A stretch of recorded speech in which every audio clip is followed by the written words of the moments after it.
Andrew, welcome to the podcast, man. Hey, great to be back. Thanks for, dude, you have so many great people on. I feel pretty honored to be on the itinerary. Thank you. No, it's good to have you. And we've become friends at this point, and you're doing so many cool things out in Brooklyn with this.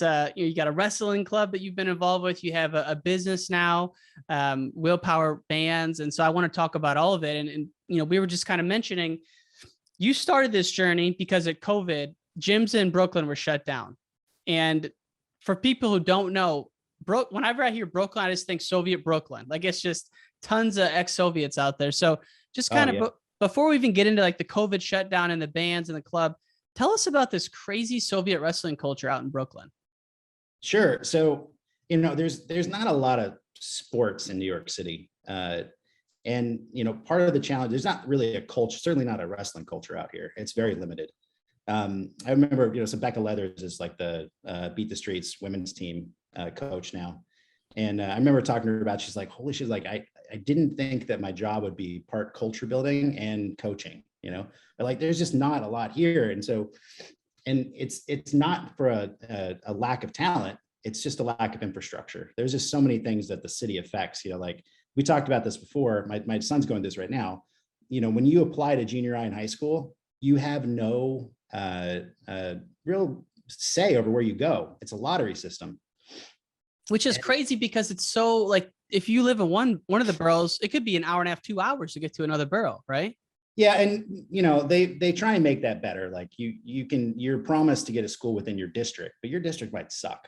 Mm-hmm. There might not be a real wrestling team there. If you're an athlete, you might get stuck. We've had plenty of kids that got stuck at a school with no wrestling program. And they come back and say, no, we have a wrestling program. We have a coach who coaches 10 other teams and there's 3 kids on the team. You're like, that's not a wrestling program. That's like a pickup game.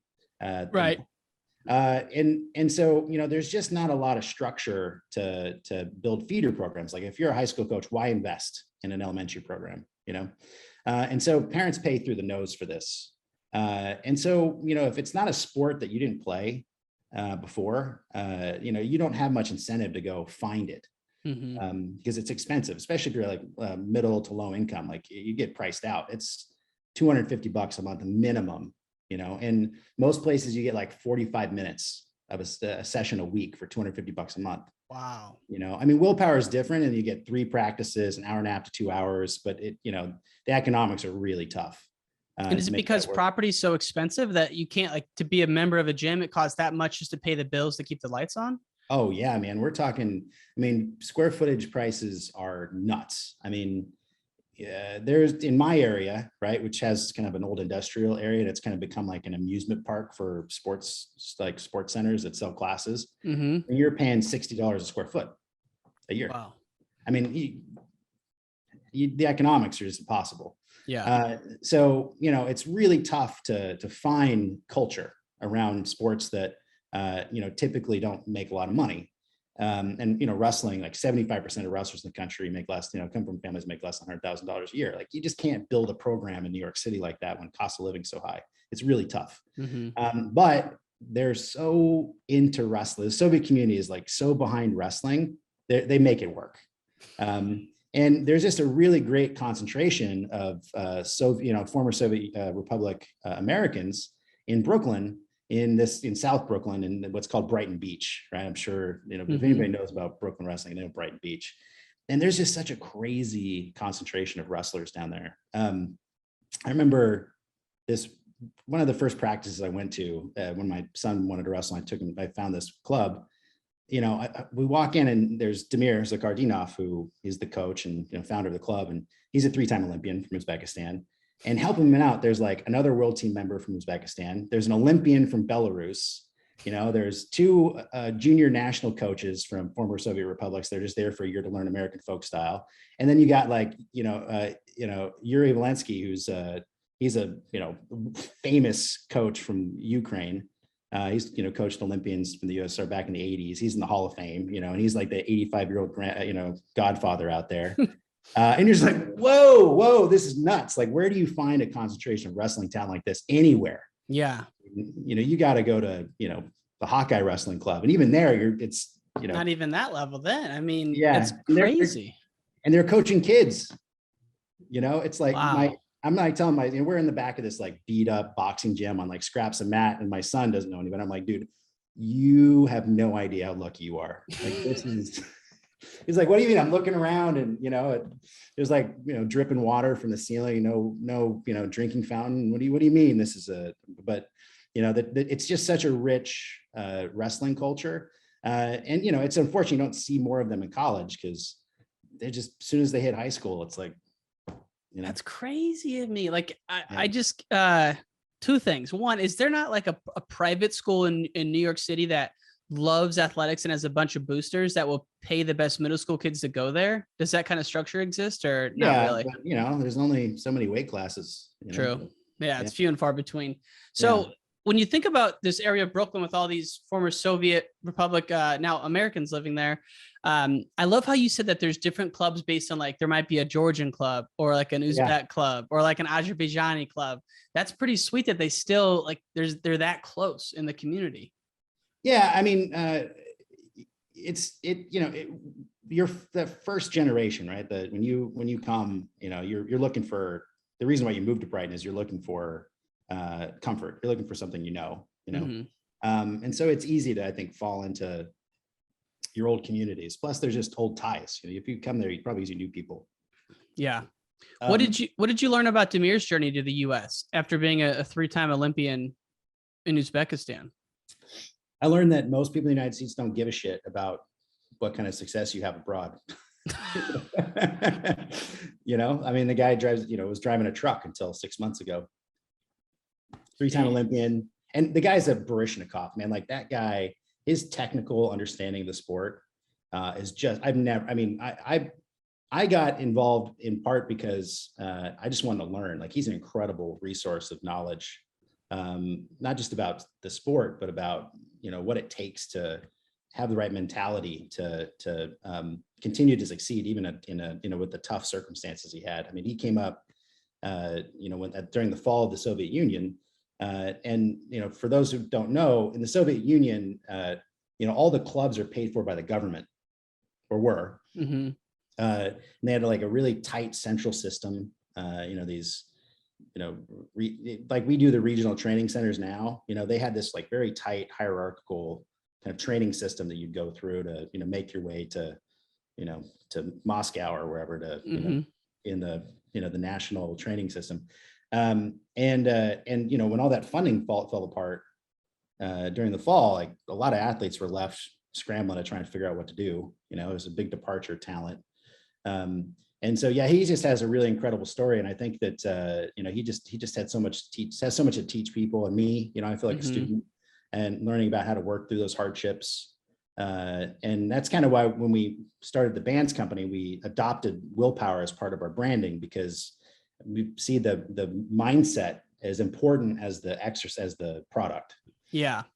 And so how do you, obviously the technical wrestling is a 10-hour conversation, and that, it may be a 20-hour conversation like that whole process. And I want to get into a little bit of the Soviet system, but tell me about the mentality. And I see optimism all over the website, and I see act with respect. I see, choose a purpose.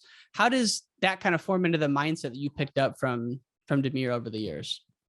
So, the best way I guess I can compare it, and I don't want to be offensive towards people who feel strongly about religion, but he's Muslim, and he's a devout Muslim, like never had a drink. He follows Ramadan to a T, even though he gets migraines, and he would still train without eating. Yeah, and I think it's part of it is there's a faith to it that if you follow these certain tenets, it's going to lead to a good place, even if you don't win. And I think that what I've learned with working with him and have kind of adapted and thought about is what real willpower is. It's a term that gets thrown around a lot in our culture, in the same way that self-help books love to talk about discipline, and then there's the kind of the from the the psychology school, it'd be like, well, it's not really all about willpower. There's things going on with chemicals in the brain and everything. But so I think that, the optimism and purpose are those kind of deeper faith things that are important to building willpower. It's a skill you can build, is what became clear to me. But it starts with this certain, concentration and willingness to look at yourself and really think about what your purpose is. And a sport like wrestling, I think, is such a great example of where it's important and where people build it, is because wrestling is the hardest sport on the planet. Like, if you don't find purpose in it and you can't continue to see the good in what you're doing, because you're going to get your ass kicked, no matter how good you are, at some point in your career, you get beat up. That's how you get to be good. You have to have those things in you. Otherwise, it just sucks. Right. So I think that wrestling forces willpower as necessity.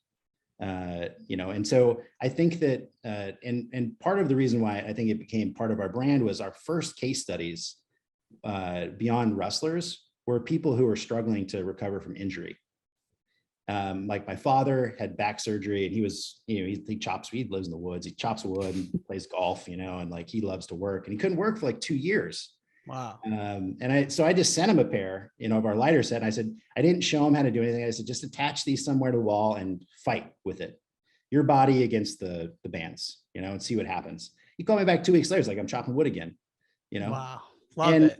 Yeah. And, like, is that myth or science? I don't know. But, our early cases just showed that, if we could apply purpose and some pleasure in those exercises, and, that kind of, focusing on oneself and understanding how your body's moving, because resistance bands are great because you can really vary the resistance that you get from. It's not like getting under a barbell, right, with 2 weights on it, and you either hit it or you don't.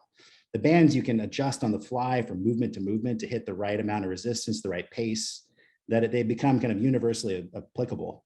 And there's like a mental math going on too. Like, I've done some of the band work, and you're like, how the heck does he do that? And so you're kind of like doing like a mental puzzle at the same time, because it's just like a weird feel to have that resistance. And I don't know, it's kind of like simulating in the brain that you wouldn't think it would be. No, actually, you're on a kind of a scientific point to the use of bands, or not just bands, but like when you engage in functional movement is kind of the term in strength conditioning. You're engaging the whole body. So instead of like sitting under a machine and pulling a bar down in one single plane, the bands make you adjust your whole body, your toe, your heels. If you're moving your arm, you got to understand the connectivity from your head, the top of the neck, all the way down to your hips. And there are studies that show that creates neuroplasticity. Every time you make your body kind of connect the circuit, that you're helping build new, pathways in the brain. I don't want to get too in, because I'm not a scientist. I can't speak to that, but you feel it, right? Like you feel the serotonin, endorphins going, and you feel like there's something happening up in your brain there. Yeah. Yeah. So you go to this wrestling club, you see this tremendous level of talent, and then amongst all these coaches and these greats, you see the band. Tell me about the first time you saw the band in play and how that kind of sparked where we're at now. Yeah. So, I'll back into this a little bit, right? Like, one of the things I think that I noticed immediately about the way that they train, this more Soviet style training, is, well, one, they don't compete a lot. They train a lot. I don't remember when I was in high school, I think I had like 50, 60 matches in a year, and they go to like maybe 2 or 3 tournaments. Right. Like, it's just a lot more meditative and focusing on the way the body works and learning how to control your breath and how your body moves. And, they do a lot of acrobatic, every warm up is like agility drills. So we do ladders. There's ladders in every practice. Like the ones you step through on the grounds. Yeah. And, at some point you just expect the athletes to do it automatically. You don't have to tell them, and it's like a 45-minute warm up. Wow. Yeah. And it's pretty standardized, right? From what they learned under the Soviet era. Like, it was at that. Yeah. The Soviet system was amazing at, I think, disseminating, widely disseminating, lessons or techniques and stuff. Like, they just had this, apologies. Just the way the system was set up, it was top down, government structure. And one of the benefits was in athletics, because you'd be like, oh, we figured out this works. Just, everyone come to the training center, learn it, and it disseminates back down, trickles down to all the clubs. So everybody knows the same system, whereas here it's kind of like you learned what your coach knew, and, you kind of pick things up at camps, and it's all a little rough and tumble, What gym teacher did you have, right? Yeah, right. Yeah, That's like exactly. what it comes down to. It is Yeah. so frustrating because like sometimes a kid grows up and they got this legendary coach, and then next time it's not. And like without the internet back in the day, you'd have no luck trying to improve yourself. But over there it was pretty standardized, and everyone did the same thing. And one of the things you see is this detailed warm up, and then also is the bands like an after practice thing or a warm up thing? No, it would not be a warm-up thing typically. Mhm. I think within that context, it would be something that happened after practice. So like the first time I saw it, and I was blown away because we had kids that were like 8, 9 years old. And one of the coaches that were visiting, it was like he was Becky junior national coach, and he didn't speak English, but we just talked with hands, he's like, come here, let me show you something. Let me show you something. And he pull out these tubes. I'm like, they're like spaghetti, like big, long spaghetti strings. And he starts tying them up to the wall and tying the other end around the kids. And the kids start practicing doubles, and they're 8, 9 years old, and they're working on, hinge work, like strengthen their back and be able to pick people up. And through that resistance, they don't get to cheat, because if they don't, their head drops. And I was just like, whoa. I'd never seen anything like this before. And I was just blown away because you could tell that it was effective. So like sport specific training is a term that we've started to embrace in the strength conditioning world now. But the Soviets invented periodization. They were practicing, peak performance training and sport specific exercises back in the 60s. And it was all documented, if you look up Tudor Bompa or Carlo, what's his last name? Busicelli, I believe, 2 Italian guys, they documented in this big book, which it's if you're interested on the technical aspects of peak training, it's a great book. Really? But it's super intense. And so they talk about like, and I'm down, this is how I get down rabbit hole. So I'm relying on you to get me out of these. No, let's go. Let's take one down it. Yeah. So, they kind of break athletics down into 3 components. They're like athletic potential is based on how well you train your endurance, strength, and speed. Mm-hmm. And every sport requires a different combination of those 3 things.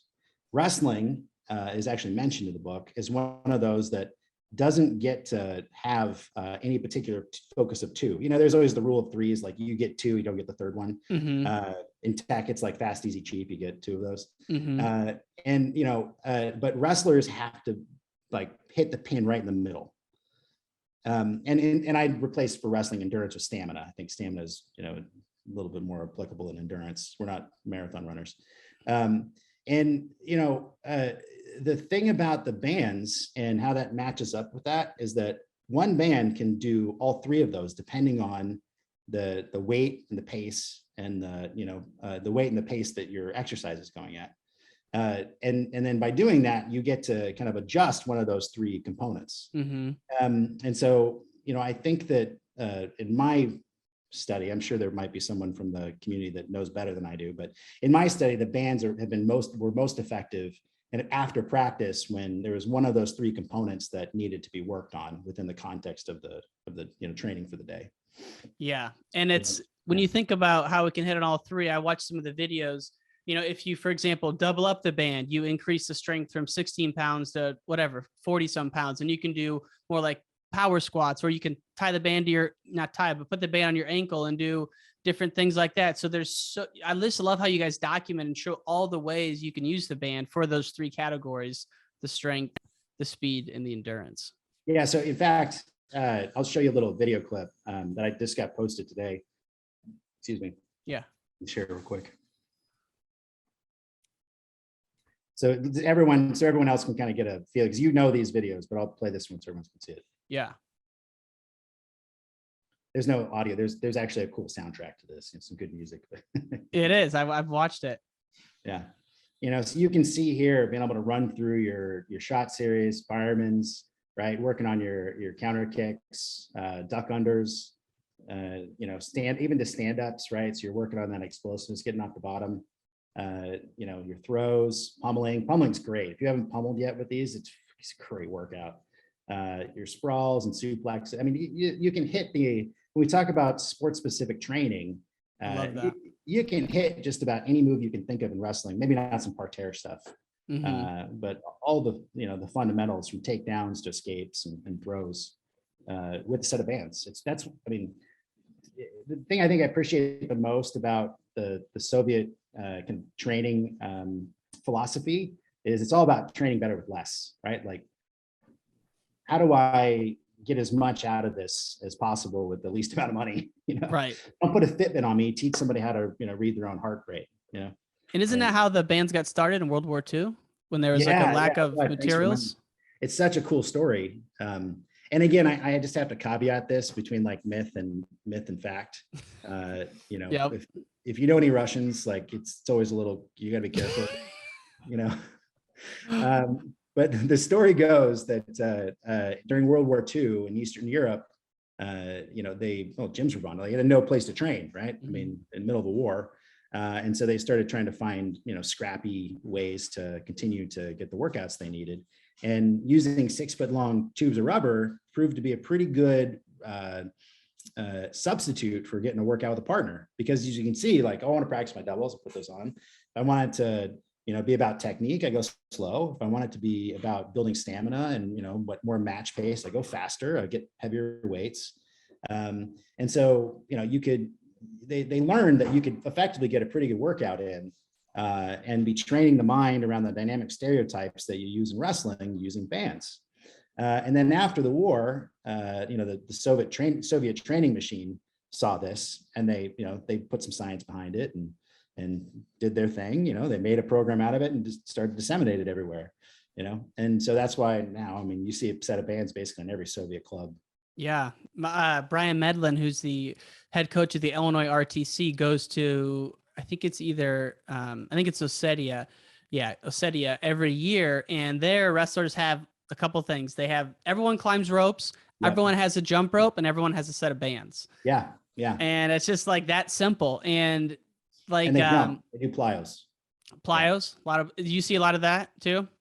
Well, again, plyometrics, when did that come into play in the United States? In the 80s, maybe the 70s? Yeah. They invented plyometrics in like the early 60s. That's wow. That's part of the Russian system training machine. Yeah, the system. Yeah. So how did you take this idea that dates back to, the 40s basically, and improve upon it and make it a product for the wrestling world? Yeah. So, I'm a product developer by trade. So when I see something like this, like, I can't help but try and figure out how to make it better, and I wasn't sure I could, because it'd been around for a long time. But, I kind of took the social circumstances we were dealing with, and I figured out like how we could make this more applicable to more people, not just wrestlers, but wrestlers benefit from it. And so I just started to tinker with the design by adding some components, like a little lasso to each end that would allow you to kind of change the shape of the band. So you see a lot of different bands in the market, like those big, circular rubber ones, and they all have their benefits, like things that they do well and don't do well. And so I said, I want athletes to be able to have one piece of equipment that fits in their backpack, that gets them, basically a whole gym worth of workouts, of exercises. And, we tested slowly different models, and, I'd make a set and give them out to somebody like, Mitch Feinsilver. I don't know if you know Mitch. Yeah. He's in the videos, right?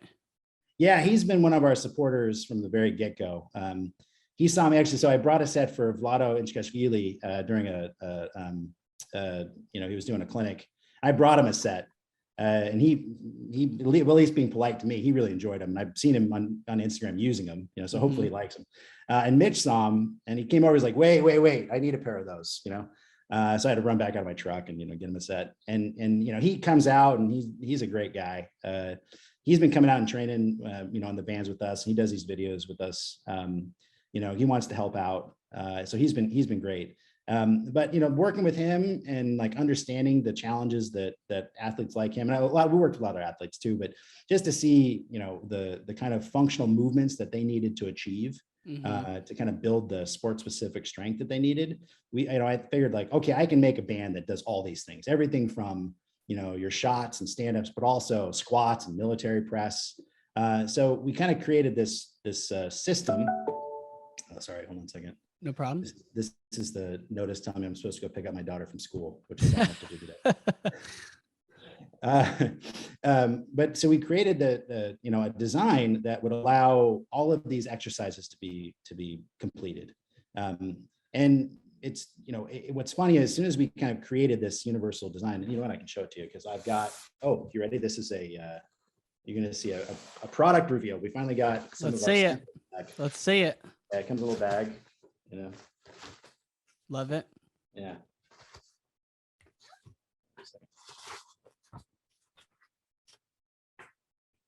So we effectively created this system, and it's very simple. There's nothing really fancy about it, but it allows you to create a lasso that attaches to any part of your body, Plus you can do cool things like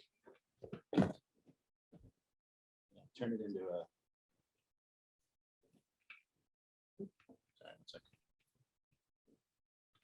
We've got a live demonstration on the podcast. First of its kind. I love it. You can turn it into a loop to be able to put it, around your body to do good mornings and squats and stuff.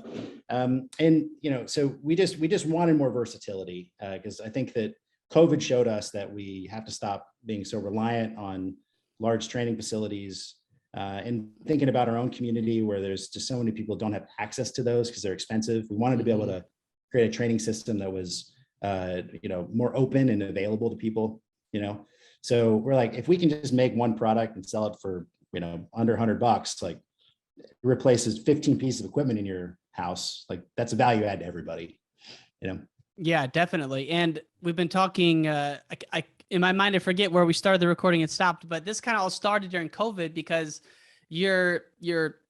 everything shut down. You guys are working out in the park. The bands are becoming more and more applicable because again, you don't have access to gyms. And so eventually you start tinkering with this and then you go into full scale production. And when we spoke last, man, it must've been about a year ago. And correct me if I'm wrong, but basically it was, we wanted to make them in the US, but we just couldn't do it cost effectively.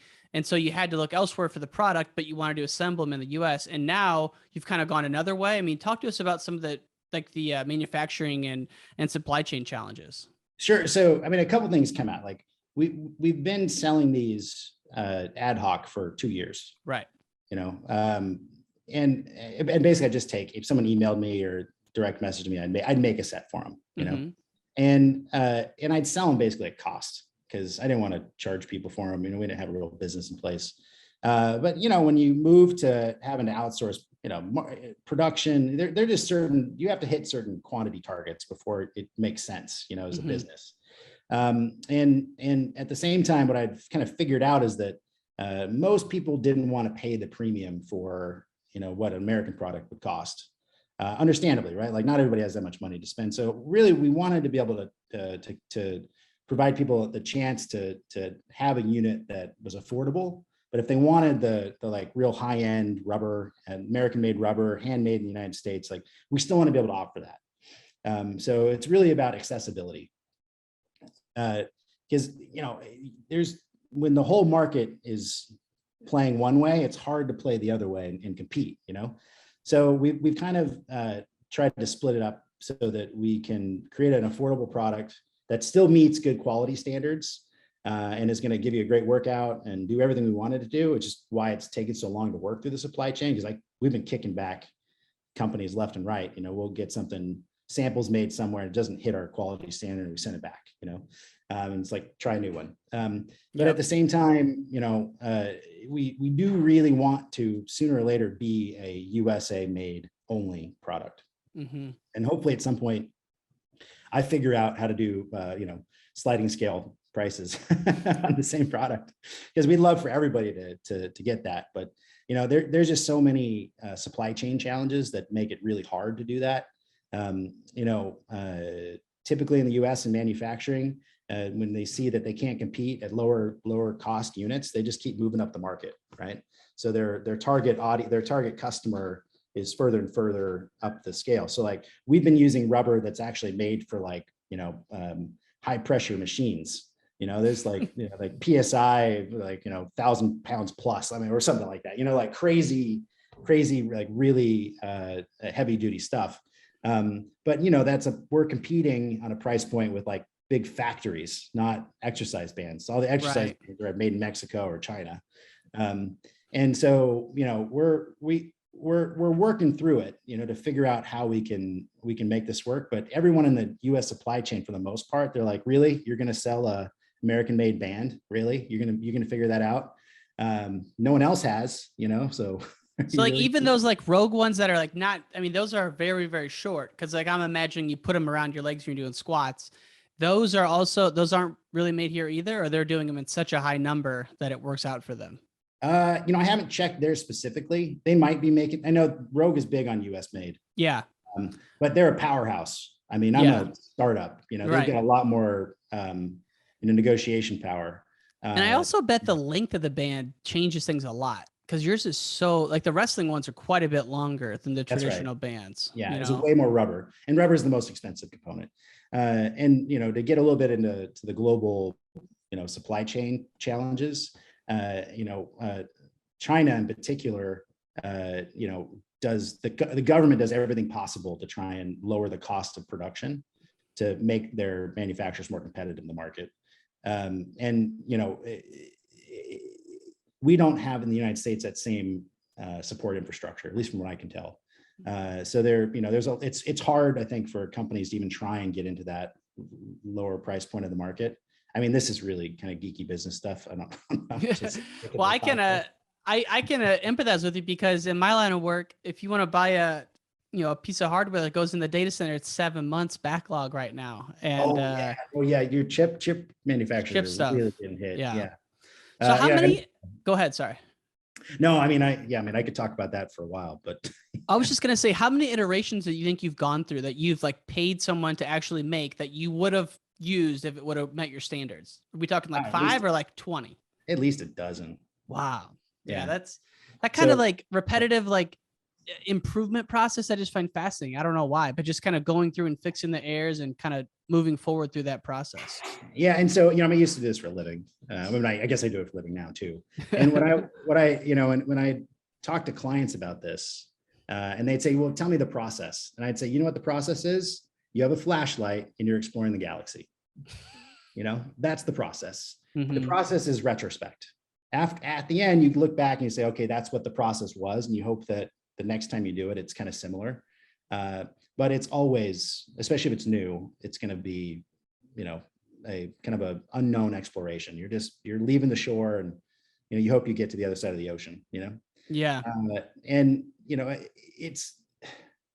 it's not that that's not the right way to do it. You get to the other end, you're like, oh, I could have done it better. But yeah, only in retrospect you see the mistakes you made and how you fix it. I mean, it's the same with wrestling, right? Like you go out there, and when the match hits, you have a plan, but plans don't stick all the time. They're never the same when you're actually out there. And so yeah, the iterative process is just something you have to believe in and stick to, and know that if you keep hammering away at it, you're going to make progress. People love to talk about Thomas Edison. What did he do? Like 10,000 iterations of the light bulb or whatever. Mm-hmm. And the light bulb's still changing. It's not like it was static. Right.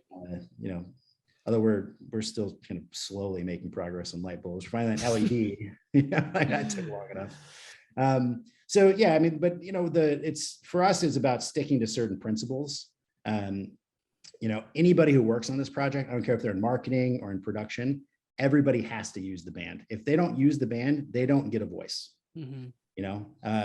Because if you don't understand how it makes your body feel, what the dynamics are, how it, just how the rubber feels in your hand. If you don't do that, then you can't possibly weigh in on the design of it. So we've been every time there's a new iteration, it goes out for testing. Mm-hmm. Mitch gets one, and Demir gets one, and I've got a whole cater of people that get one, and they tell me, what works and what doesn't, and then that goes back into the process of figuring out the next one. And when you look at from a business perspective, do you think the big market is the wrestler that's in middle school, high school, college, and training, or is it the 20-something guy who's into or girl who's into self-help and, into fitness, and they're doing it at home because they got a busy schedule? Like, do you see those two groups, or is it predominantly just the wrestlers? Well, so what I see in what we've done so far is that wrestlers and people that are in jiu-jitsu and, BJJ and judo, they get it because there's a culture around it. Sambo, mm-hmm.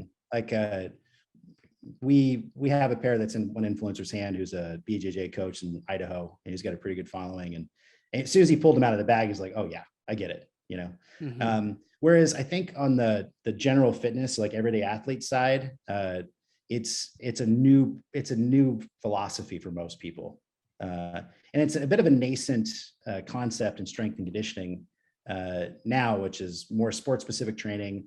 You know, the key to long-term health is about continuing to be an athlete. Everybody's an athlete. Yeah. You know, learn to sprint and jump and you know, just be active versus sitting in a weight room and lifting stuff. Not that there's not an importance to lifting weights, but I think that it's kind of a nascent concept here.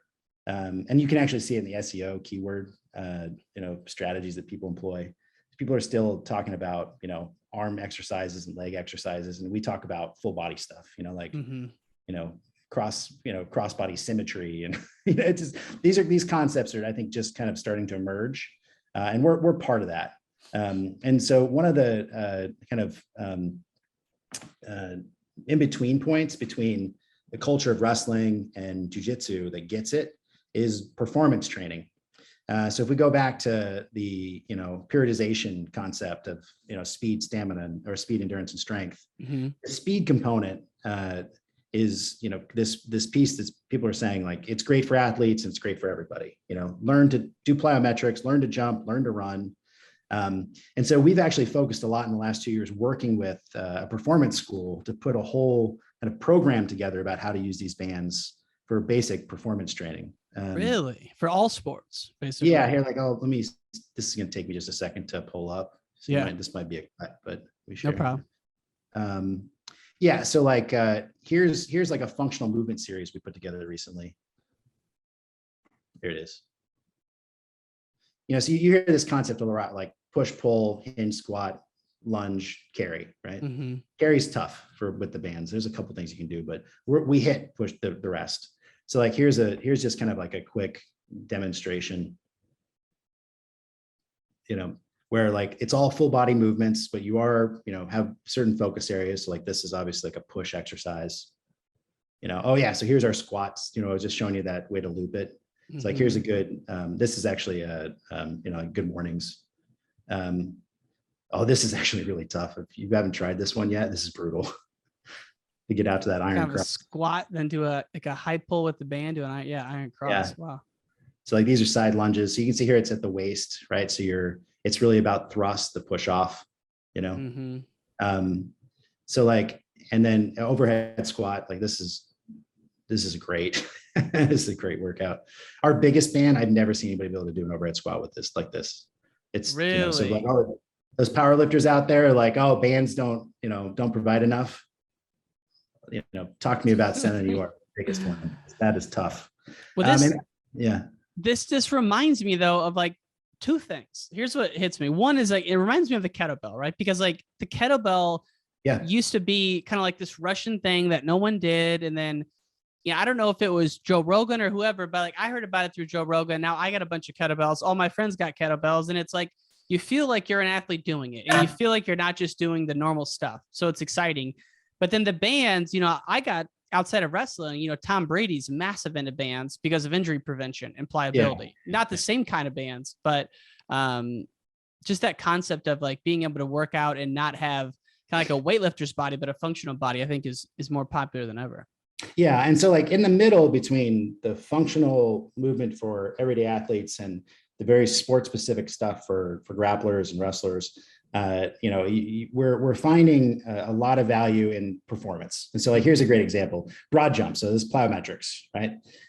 Broad jump is often used, you know, it's used for explosiveness. And it's applicable to most any sport that requires any sort of explosive behavior. And what we found was when you add resistance bands to it, you overload the jump. And by overloading the jump, you're building muscle potential, right? So it's not just about body weight, you're going above and beyond, but you still have the freedom to move like you would if you didn't have anything on you, right? So the resistance just adds this extra lift or overload that helps you, you know, build your muscle potential, right? So watch this guy. These guys are great. Boom. You know. Are you sharing something? Oh, you can't see it? It was just on the video that you had previously shared. Oh, sorry. Hold on a second. Okay, let me try again. Apologies. No worries. Show you the whole thing. Oh, here we go. Okay.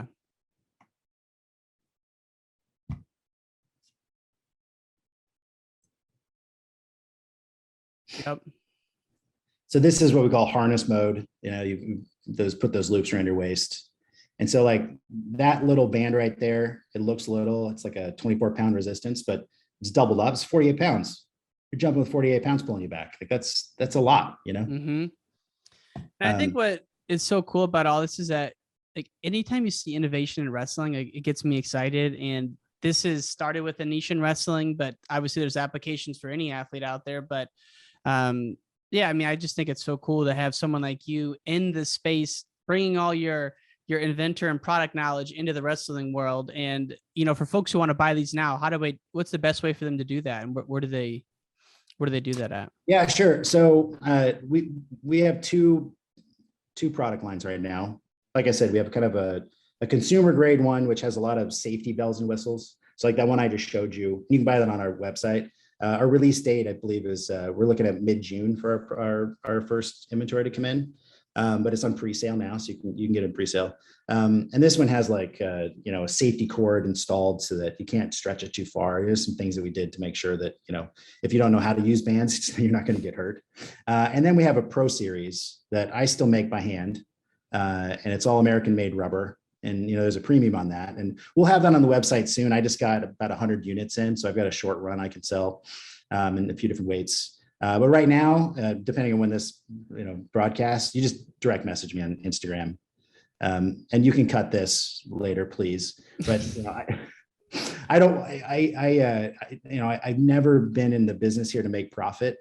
You know, we're trying to build community. My goal is to get this training system into everybody's hands, because I just think it's good for everybody.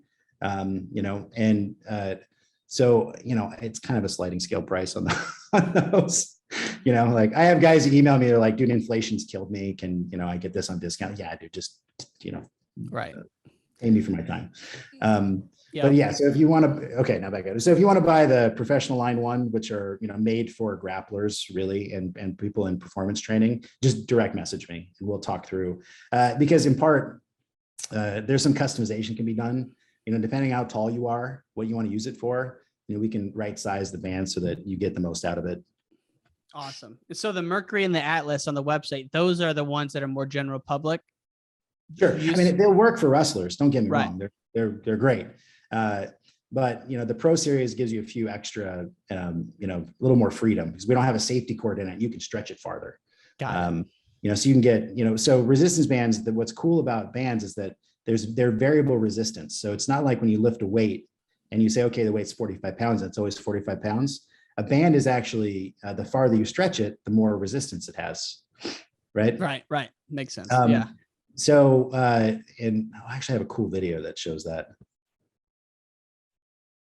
One second. It is.